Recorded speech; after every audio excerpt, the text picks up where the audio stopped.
యశస్వని రెడ్డి గారు. ధన్యవాదాలు అధ్యక్ష. ముందుగా నాకు మాట్లాడడానికి అవకాశం ఇచ్చినందుకు మీకు ధన్యవాదాలు.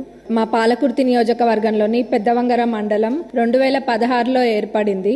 అది పేరుకి మండలం అయితే ఏర్పాటు చేసిండ్రు గాని అన్ని గవర్నమెంట్ ఆఫీసెస్ అన్ని కూడా రెంటెడ్ బిల్డింగ్స్ లోనే ఉన్నాయి. దీనికి ఒక దాతలు ముందుకొచ్చి స్థలం ఇవ్వడం కూడా జరిగింది.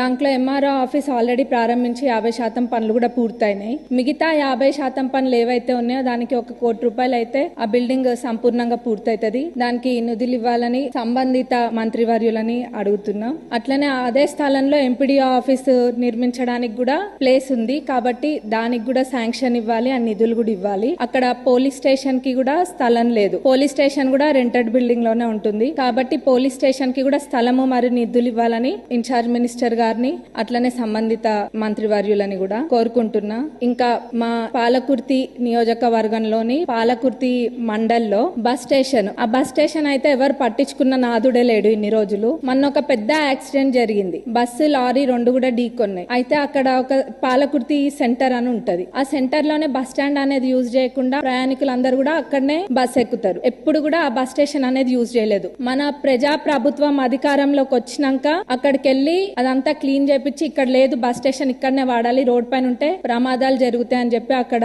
దాన్ని ఏదో అట్లా నడిపిస్తున్నాము. కానీ అక్కడ డెవలప్మెంట్ అనేది చాలా అవసరం. అది అసలు కూడా పరిస్థితి బాగాలేదు, శిథిలావస్థలో ఉన్నట్టుగా ఉంది. కానీ ఇప్పుడు ఏదో టెంపరీగా అయితే క్లీన్ చేసి పెయింటింగ్ అవన్నీ కూడా వేసిండ్రు. ఆ బస్ స్టేషన్ డెవలప్మెంట్ కి నిధులు ఇవ్వాలని ట్రాన్స్పోర్ట్ మినిస్టర్ గారిని, ఇన్ఛార్జ్ మినిస్టర్ గారిని కూడా అడుగుతున్నా.